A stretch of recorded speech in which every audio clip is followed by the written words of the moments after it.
Hey everyone, and welcome into our first draft preview of the offseason. My name is Matt McMullen, and this week we're joined by Trevor Sikkema from Pro Football Focus. PFF does some amazing draft work, getting everybody ready for the draft here in just about a month and a half.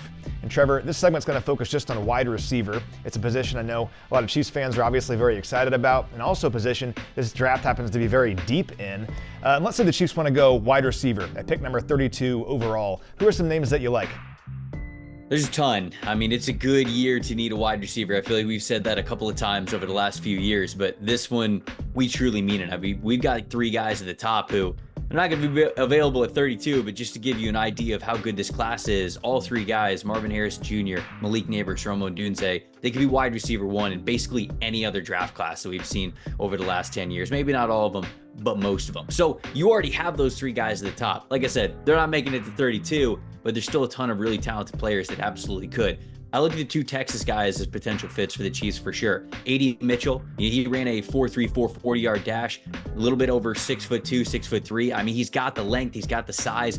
And the thing that I love the most about him, he's such a nuanced route runner for a player of his size. You know, he reminds me of a guy like T. Higgins and what T. Higgins has become at the NFL level. It's just this bigger, taller receiver who's a much better route runner than you believe, a much better vertical threat than you would think, but he still gives you that above the rim ability. A.D. Mitchell had quite the touchdown streak going on there where I think he scored 10 touchdowns out of his last 12 games. I mean, it was crazy. Every single time that team played, he was getting in the end zone. His teammate, a lot of people know him as of late because of the combine, Mr. 4.2 140-yard dash himself, Xavier Worthy. And when you think about guys who could be on the other end of some Patrick Mahomes touchdown passes, I mean, that's an easy one-on-one connection there. So a lot of people are making that connection there. Another receiver, LSU wide receiver, Brian Thomas Jr., might be a little bit of a stretch to think that he gets to the back end of the first round at this point, but he's somebody who I think could fit exactly what they are looking for. You know, they have Travis Kelce as a big body guy who could be in the slot and on the outside. Rashee Rice has really developed into a great yards after catch receiver,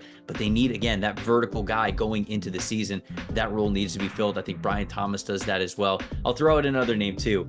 Troy Franklin from Oregon. I think that he is somebody who's going really underrated. Maybe didn't have exactly the combine that people thought, but turn on the tape. The guy's consistently winning vertically. What I love the most about him is, like Rashee Rice, he turns into a true playmaker after the catch. His missed tackles forced per reception average over at PFF is one of the highest that we had of any receiver in this class. So I love just the mentality that he has as a playmaker. Once he gets that ball in his hand, I think he's going to be a target for them as well. I'll throw Keon Coleman out there as the last guy just because everybody likes to talk about him as a potential late round fit. And Kansas City is one of those teams that he seems to be slotted to when it comes to those mock drafts. So big, tall, strong, fast receiver, but you just kind of all over the place because the highs are really high for him. The lows, sometimes he could disappear a little bit. Sometimes he's got some inconsistencies, but hey, if anybody's going to get the most out of a receiver, I'm going to trust Patrick Mahomes and Andy Reid to do just that. So those are a handful of guys that I can see as realistic targets for him at the back end of the first round.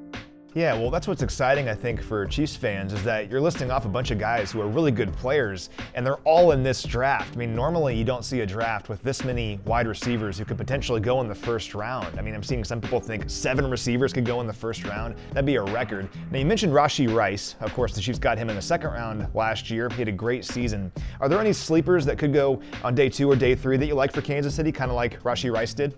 Again, I think there's plenty, right? And when you look at exactly what Kansas City might need, maybe they're not going to streamline or pigeonhole themselves into just one type of wide receiver, but I keep thinking about the types of catches that are going to be available, the types of routes that are sort of available now with the guys that they have and some of the visions of what this offense could be. I look at a guy like Javon Baker from UCF who, man, I feel as though in any other draft class, we'd probably be talking about this guy as somewhere around a 3rd round pick, but just because there's so many talented wide receivers, I wonder if he gets pushed back into that 4th round, maybe even 5th round range. But he is a really talented player who I think could be a great addition for the Chiefs, kind of that like late round gem. I'll say the same thing about Cornelius Johnson, the wide receiver from Michigan. Had a really nice Shrine Bowl. I was there, got to see it in person. He was one of the best players that we had there that week. Had a really nice combine performance as well. Everybody likes to talk about his teammate, Roman Wilson, and for good reason. Roman Wilson's a really good ball player, but I feel as though Cornelius Johnson is going under the radar. And again, in a draft class that maybe had normal wide receiver depth, could probably get bumped up a little bit to that mid-round range. But I think 4th, 5th round, I think that he could definitely be sitting there. I think Marcus Rosemy-Jack Saint from Georgia is another guy that I'm gonna list off, and he's somebody who Georgia was really, really excited about, but he had an injury his freshman year that took a little bit of time for him to get back to form. And Georgia's had a really talented roster over the last couple of years, so just to even crack that starting lineup this past year, he felt like that wide receiver one type of player for them. Just really nuanced, smart football player. Not the fastest, not the strongest guy in the world, but it seems like he always gets open. And when he was on that hot streak earlier this season for Georgia, it felt like he was a wide receiver who could be a steal of this upcoming draft class. So those are a handful of guys who, again, I think of the types of targets, the types of routes that they're kind of looking for to fill going into this season. And those are three guys that come to mind for me.